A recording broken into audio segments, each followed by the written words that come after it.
So, I'm going to test out gatherers. Get that down in my ears.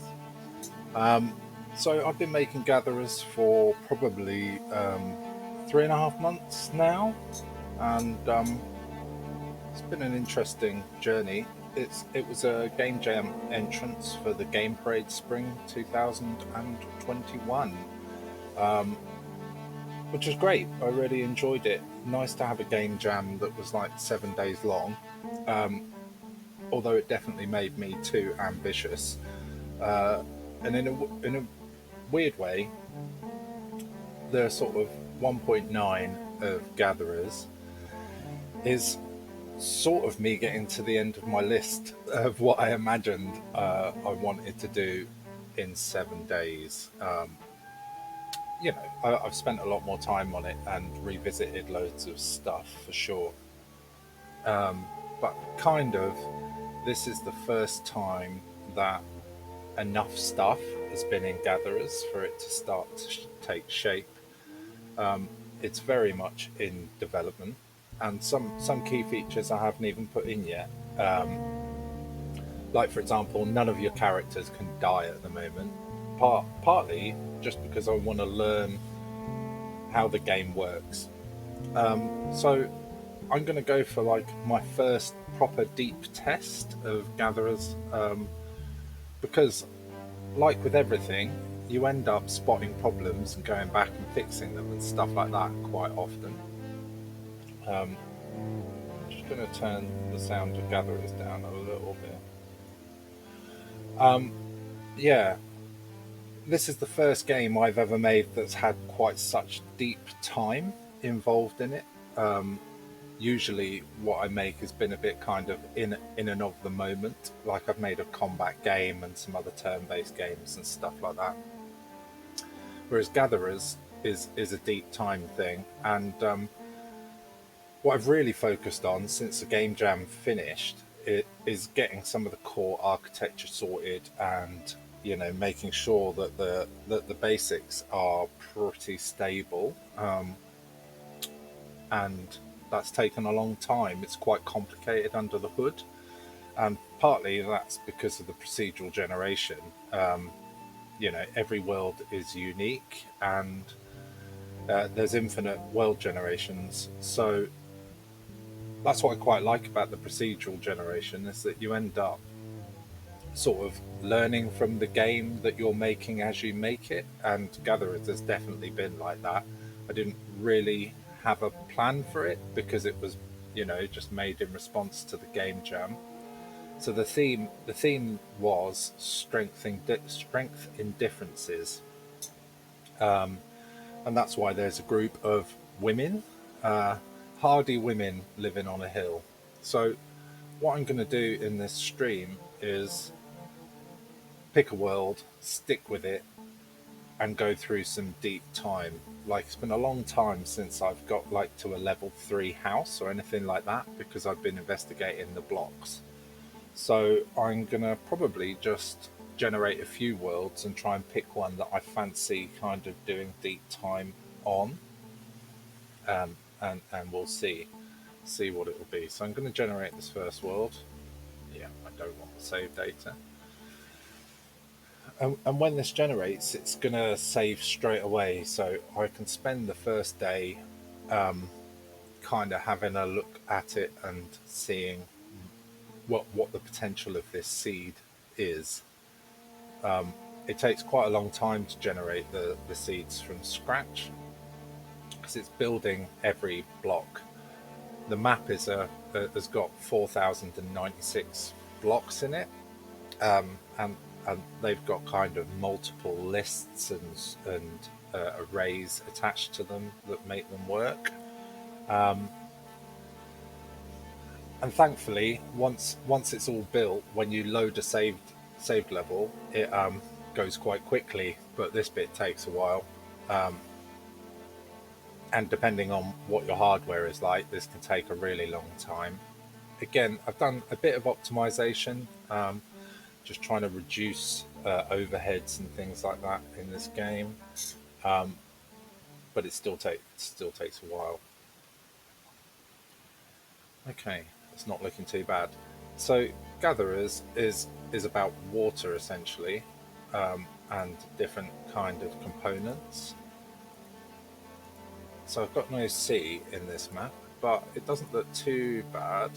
What you really want is like reliable water, but also not getting overwhelmed. So this area is going to fill up. This area is going to fill up, but it has got a way out there. Okay. This map doesn't look too bad. So you can see the water is sort of coming down from the mountains and it's going to start to fill this area up here. So that's going to be quite a regular source of water. The rocks at the moment don't really offer you much in terms of use. This area is filled already. So if this area here floods, it's going to take out quite a lot of this and move into there. Whereas this bit is okay. This isn't too bad a map. Sort of tempted to stick with this and see where it goes. But in a way, I might as well generate a few maps whilst we're on it. So yeah, it's taken a long time in the development to get the flow of water to work nicely. But it does sort of flow naturally. Like this is all the runoff from the hills. At the moment we've got clear skies, so it's not raining any, so this water will gradually just move through the map and evaporate. Um, Tempting, but I'm going to twist.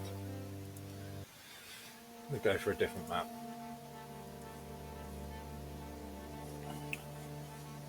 What I sort of want is a map that I feel confident about spending a few hours in. Because you start with one person, but each morning there's a chance of a person joining you. There are 5 people that can join a map. Depending on the seed, they come in at different rates, and they each bring a tool with them, which then enables all of the other characters to craft that as well. Like the characters as it stands are all kind of identical, apart from they have a kind of buff when they arrive. So the first character allows you to make camps, and gatherers is I've tried to make it very sort of humble in a way. It's just a matter of arriving in a place and settling down and then trying to survive. So it's quite tough on them to start off with, and the game is about kind of trying to set yourself up so that it's easy. Okay, so we're quite a lot lower in this map. We have the sea, so that's tidal. That's tied into moons. Okay, and this time we're raining straight away, so we'll get some flow. So one of the difficulties with this map is because there's so much sand. To build my camp, I need to find a square of grass that is surrounded by other tiles of grass. And there aren't going to be very many that are kind of clear. This map's not going to struggle too much with flooding because there's not really much momentum that can be built up. But it's going to be a bit tricky to settle on this one. Nice map though, it will flow nicely. So where this is broken at the moment, when the tide goes out, you'll be able to cross there. And actually quite a lot of this area, so tide's going out now, will kind of be revealed.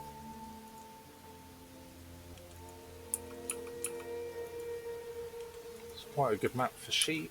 There's lots of sheep, which we can eat, and there'll be other mechanics introduced in the future.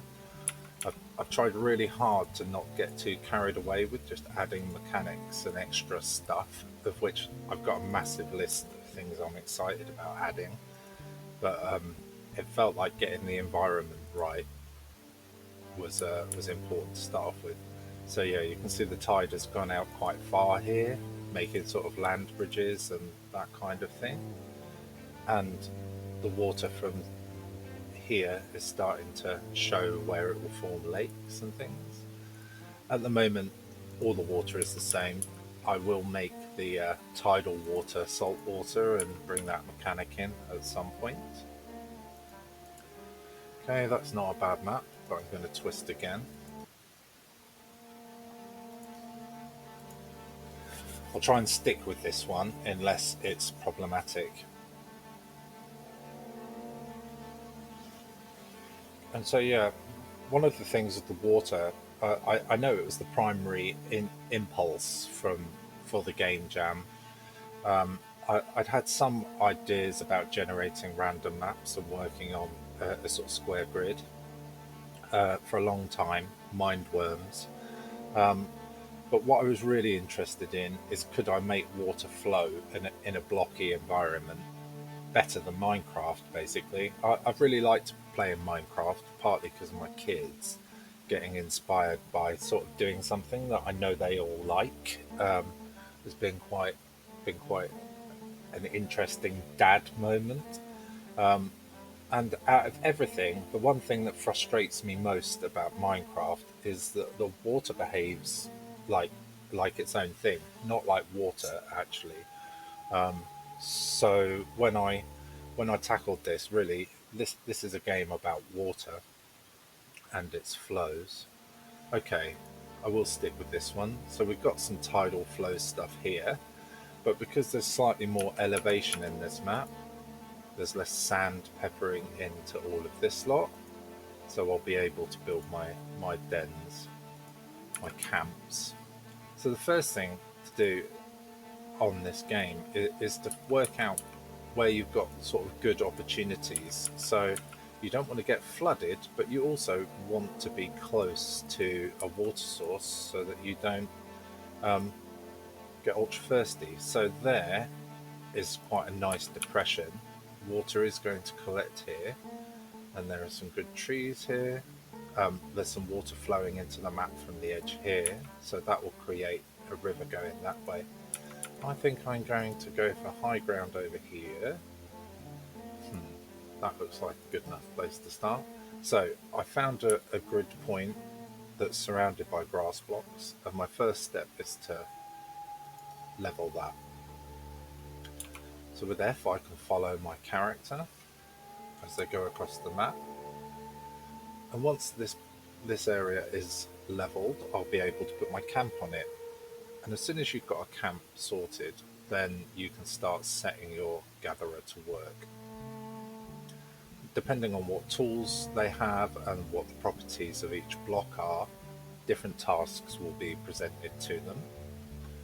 Just like arriving in a wilderness, all of the kind of imperatives are kind of quite natural. So that's now leveled. So I'm going to go new job, new task, build camp. So what we need is food, water, and fuel for our fire. So I'm going to get and I've got so I can get or just until exhausted. And exhaustion is when the stuff runs out on the tree or whatever you've set the task for, and your character's energy gets to 0. Or when night falls, and night is coming, so I'm going to have to get some sticks so I can have a fire. At night, your character sleeps. They can do tasks in the house if they've got things available, but they can't go out. Because I've got some sheep around me, I'm probably going to attempt to get some sheep. So where are we? Full moon at the moment. Nighttime's a good time to have a look around your map. Got lots of grass. These sheep are going to be happy. Happy sheep breed. So we've got little lambs in places. Once two sort of healthy grown sheep are next to one another, they have a chance of making lambs. So we've not got lots. Trees aren't dense, but there's lots of grass. The sheep will be happy. Eventually I will try and control them.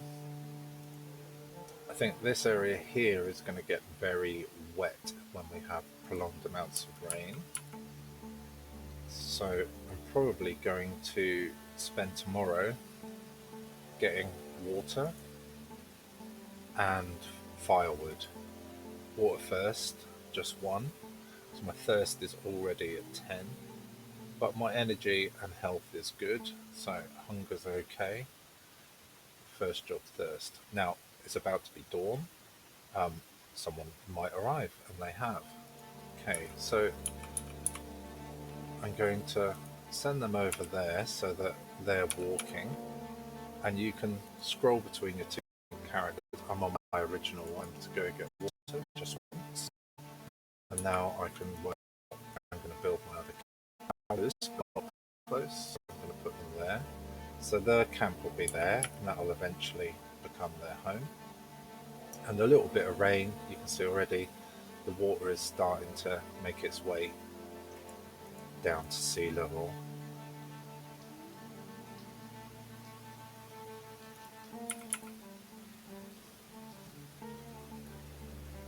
Once you've got more than one character, it becomes a sort of matter of managing their time, trying to make the most of the day and getting them to have each other's backs, really. And again, it's been quite interesting to like make a non-violent game. I'm gonna get them to get an apple there, so they've got something to eat at least. We're about midday, but I think it's all about sticks at the moment. You need sticks to have fires. Obviously, cooking meat, drinking water requires fire. Now, this might become problematic depending on where it flows, because it might flood our houses. I'm gonna have to keep an eye on that. But here we go. Got a nice lake forming here, so that's going to be quite a reliable source of water. That will stay there for a little while, so that's good. If I click on the houses, I can see what we've got. It's a bit of food. This person's got 3 sticks. I might cancel their next collection. Okay, because I'm going to get them to get water, I think. So they've started to light a fire because they're thirsty, and they'll drink that water. So they're sort of semi-autonomous. They're not gonna, they will sort themselves out. And as long as you set a task before night falls, they will do that task. I'm gonna get this one to collect water if I can. So as soon as he gets back to base, she gets back to base, I'll be able to set that. Okay. So the sun is set. I just missed it. So we're at night now. They're coming back with their water there. So there's a clock around the outside of the map. So these white blocks are the markers of dawn. This is dawn. This is nightfall. So you can kind of track the times. Again, best to use this time to work out how you are. So I've got 2 sticks and a water there, 2 sticks and an apple there. So it's raining at the moment, so I think I will try and make the most of having water around whilst they've both got sticks. Should see us through the next night.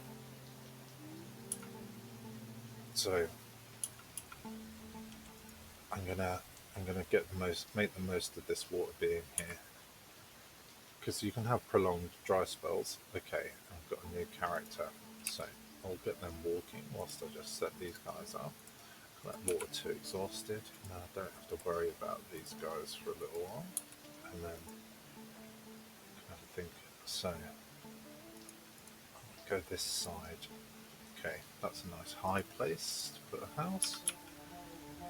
So this is definitely not in danger of getting flooded, so I might end up moving these houses and being more over here. So we've got water sources around us. This lake is getting quite established, so that's handy, but this is a bit close here. So we can just let them get water. I'll concentrate on getting this one set up. So build a camp now. And as you can see, this one has come in with an axe, this one has come in with a shovel, and now any of the characters can craft those things in their houses. So this sheep is potentially, I'm going to go to catch sheep mode, so this allows me to run. I can only do this when I've got enough energy, and the sheep don't really like people, so hopefully I can get this one. Trapped against the edge, great. And so I'll butcher that sheep.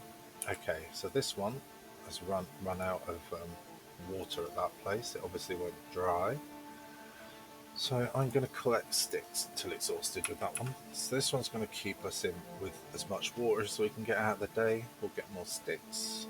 We've got 1 stick on this one's base. This one's got 2. This one's got plenty of meat, so we've got food but no sticks. I'm going to get them to borrow some water from there, just the one. So they can take things from each other and lend things to each other pretty nicely. They're happily working. How much time have I got? Okay, maybe one last job. I need this one to have some wood, otherwise they're in trouble. So go to exhausted and I'll just stop at night. Yeah, so this water is getting a bit close to her base. That base is not long for this world. I will move that at some point. If your camp gets flooded before it's a house, then it gets destroyed. So I might move her tomorrow so we don't lose any of these resources. So again, audit time. How are we doing? They've got water and meat. They've lit their fire, so they've got no sticks. They've got 1 stick for water, and they're hungry, so I'm going to need to get them food tomorrow. They're alright, food and hunger. They've got sticks and water, lots of sticks. So if no one new moves today, it moves in tomorrow, I'm going to get her to move her house and get everyone to sort of clear this one so that we don't lose it. So I'll set them up with the first job. Where am I going to put them? The problem with there is I don't have any close resources, so any job is going to take a long time, but still don't want them too far away. But we can fill in here. I'm going to put them there. This is definitely not going to get flooded. Okay, great. No one new's come. I'm going to level. And let's just clear. I'm going to get them to get all the water, and then I'm going to get them to get all the sticks. So nothing's going to be left in this base, and she can collect from there when she wants. So that will keep those 2 occupied.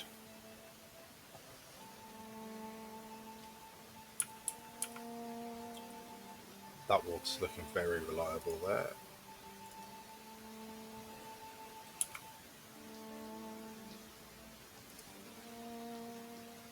Okay. So they've got all of whatever it was that I set up. I'm going to collect apples. And we can plant trees. And that's going to be very much needed for this person. So I've got left 3 sticks in there. So they're going to be alright for sticks, okay, but they're going to need, cancel that, get them to clear that out.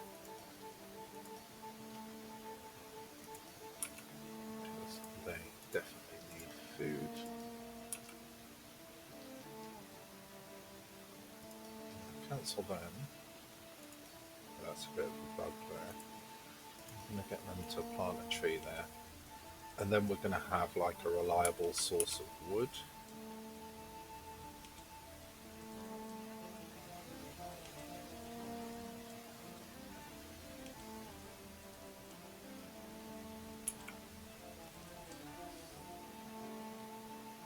Okay.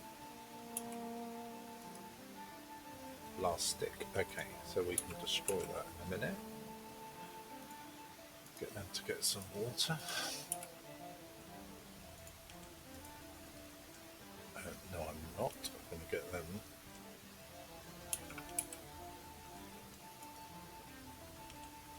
to get some wood. I think they're going to have a cold night if I'm not careful. They've got sticks. They've got sticks. They're both going to be alright. Just got them to get sticks before sunset. It was close. That was close.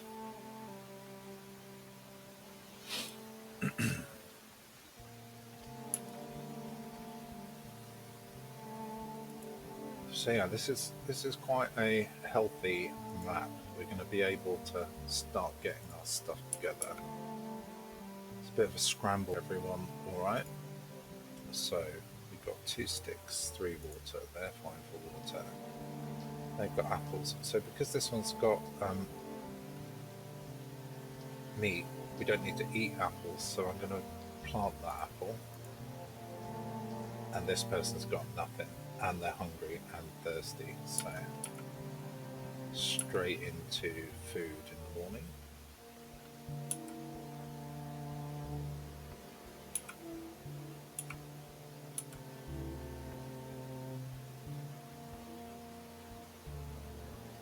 So I'm going to get her to, what's her name?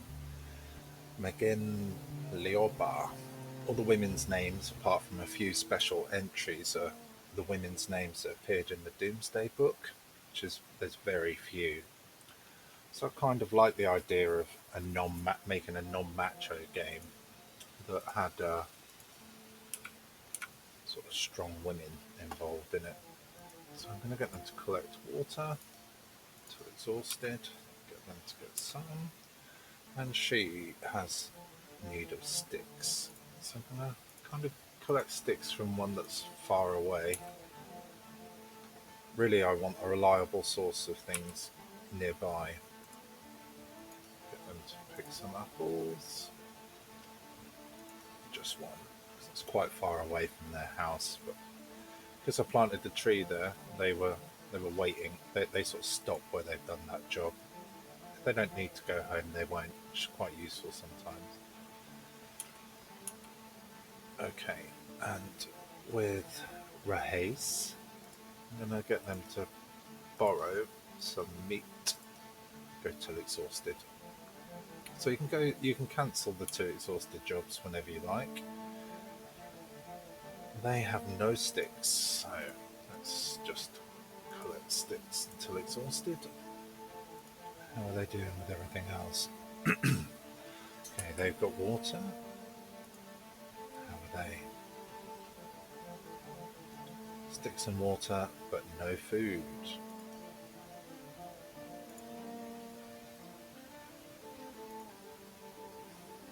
So lighting a fire and a drink. I'll get them to collect sticks until exhausted.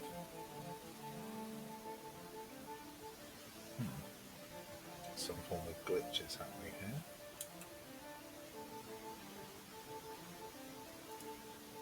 They can have apples until exhausted.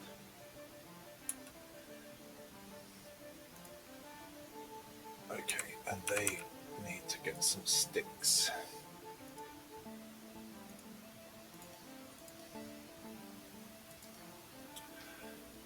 So yeah, it can be a bit relentless at the beginning, just trying to make sure that everyone has got their basic needs. And in theory, once sort of needs are met and we start to kind of get everything a little bit more controlled, there's opportunity to terraform this map and make it work for us. So this lake is kind of eroding, so the land slips with the water. So you can see that there are kind of edges starting to get defined here. If something is no longer underwater, grass will start to grow back and things like that. So I think I might start to make some channels and try and make it work a little bit better for me.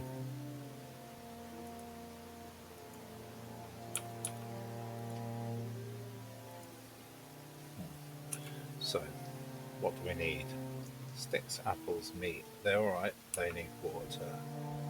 Sticks, apples, water. They're going to need sticks tomorrow. Sticks, meat, no water. But hunger and thirst were pretty good. Their health was falling down. But for the moment, none of that stuff matters really. Yeah, okay. We'll see. We might get a new person in tomorrow. But yeah, this camp is getting a little bit flooded from the runoff. Okay, someone new's here. Ah, they're right over there. Okay, they're on a mission. I'm going to get them close to this woman so they can go there. So what did they need? Sticks. Let's go for faraway sticks.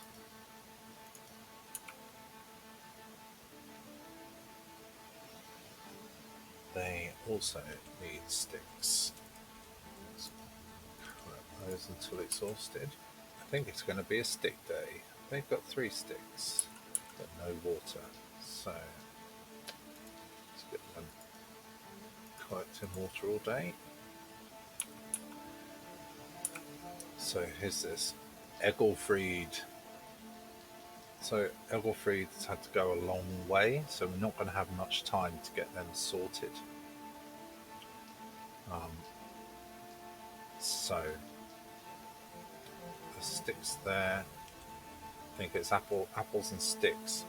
I'm going to leave these people all to go about their business and just concentrate on Egglefried, just to make sure I make the most of this day.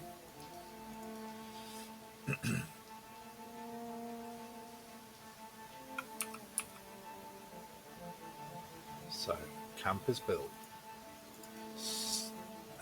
So this tree is quite big.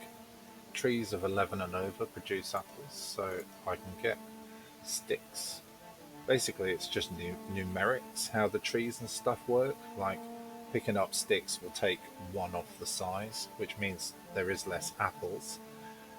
Ideally, you want to take all the apples above the value and then sticks from something that doesn't have apples, but needs must. I don't want Egglefried to walk too far and back in between setting these jobs up. So they'll cope without water for a time. So let's have a look. What have they got? 3 sticks, 1 meat, no water. Thirst is getting up. Water, apple, sticks. Okay, they're probably the most sorted. Sticks, apples, water. Okay. I'm going to cancel their task and I'm going to get them to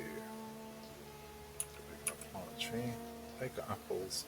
I'm going to plant a tree whilst I'm at it.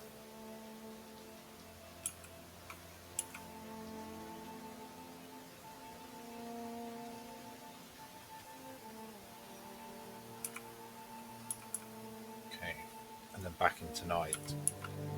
So the day-night cycle is a bit rapid. There's only so many tasks that you can do in a day.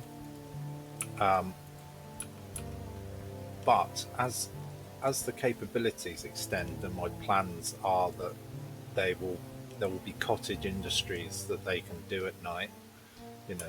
It's important that they spend time at night recovering. So look, Egglefried, that was a heavy day to start off with. Energy's down to 2. Now the work rate, walk rate, all the tasks, they are magnified by the energy. So the less energy you have, the slower you work. So Anwen is is going quite well, 10 out of 10. Next day, all is sorted. Rahais is not having such a great time, and that's probably because of the thirst.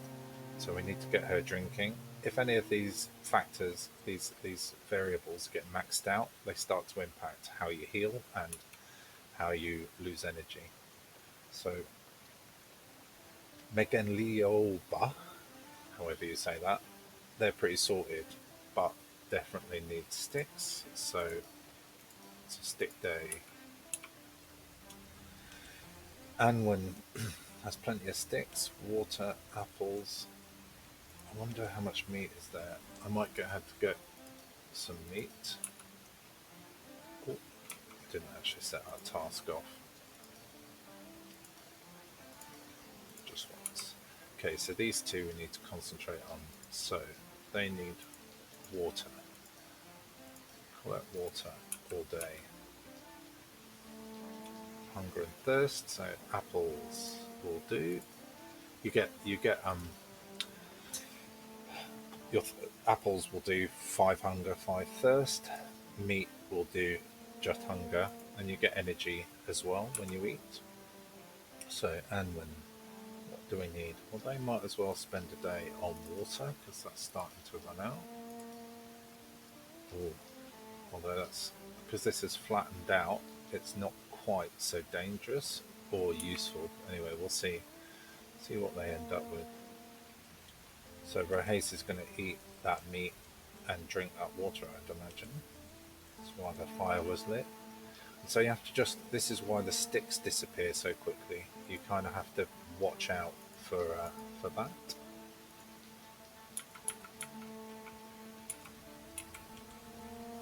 And now they're just chilling. What do they need? Sticks. I think I'm going to get them on water duty here still. Collect water until exhausted. They're still getting sticks. Right, it's chilling, but definitely getting wet here. The big apples.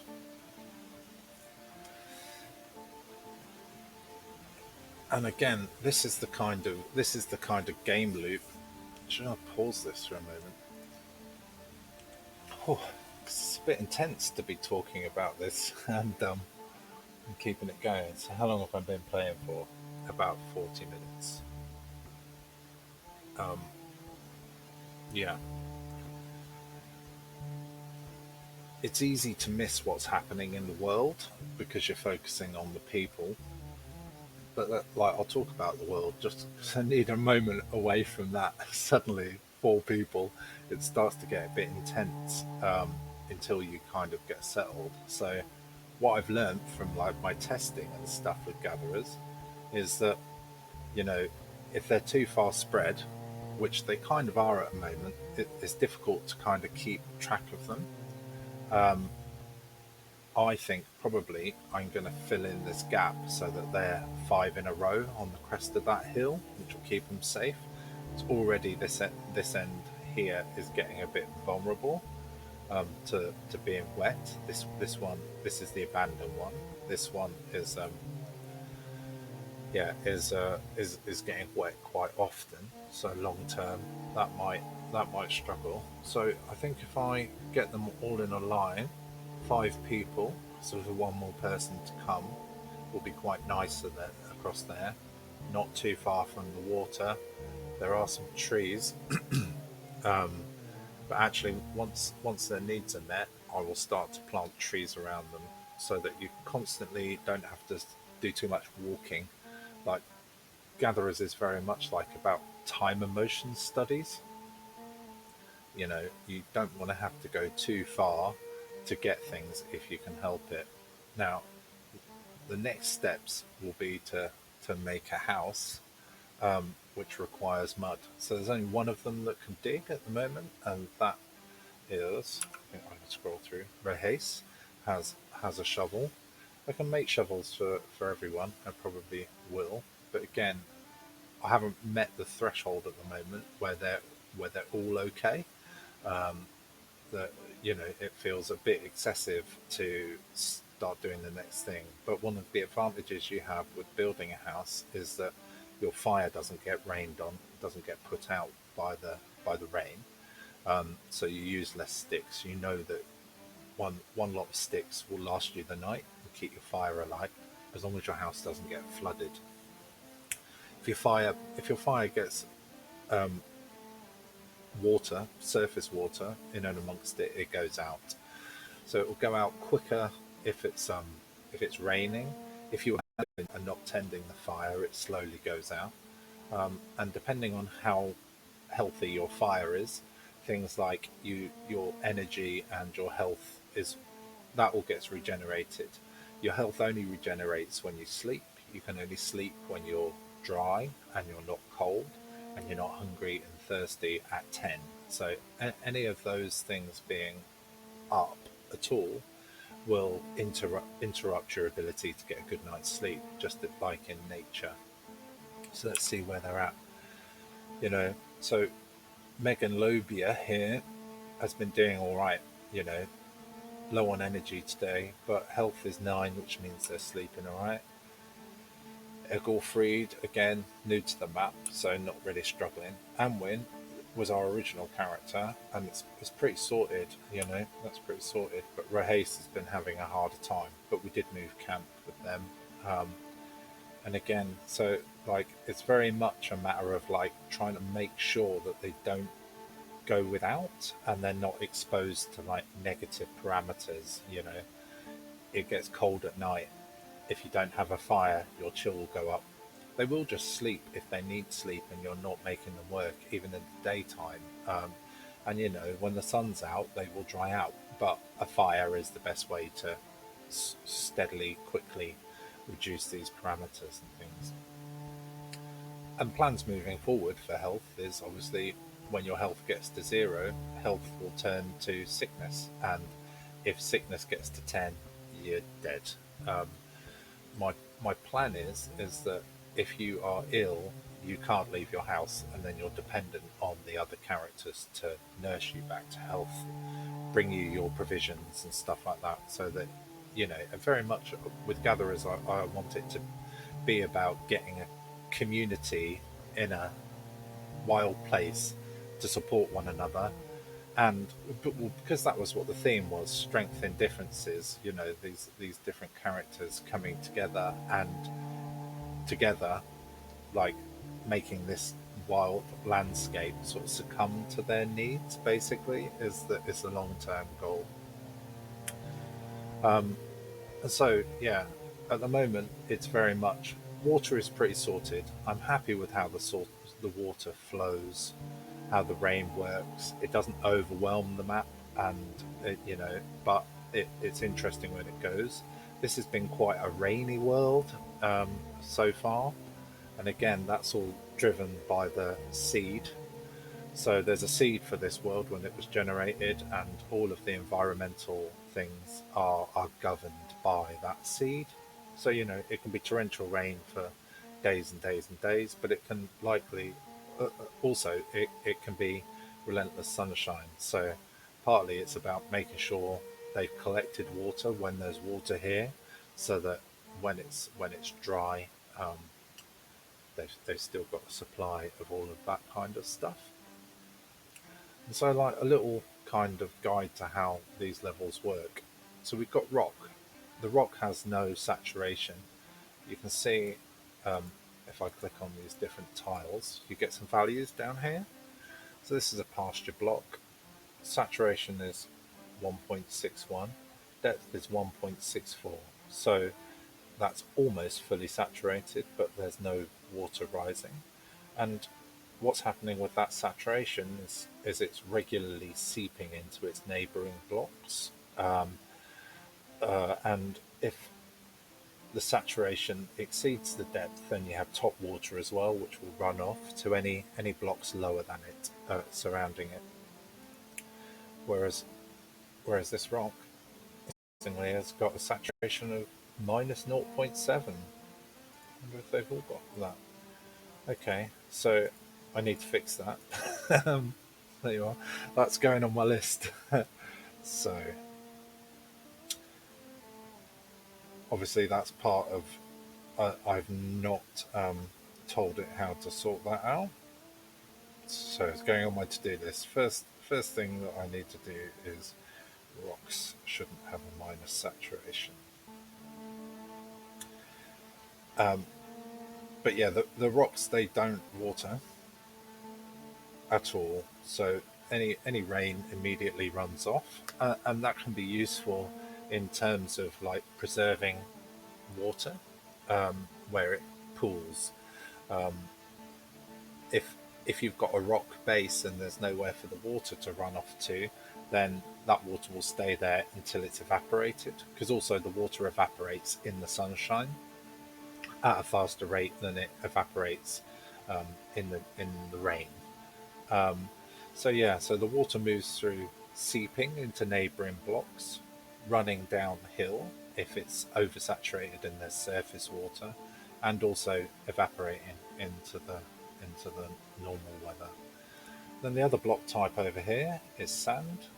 Um, and what will happen with the sand, under the sand, there is mud. Under the mud, there is rock.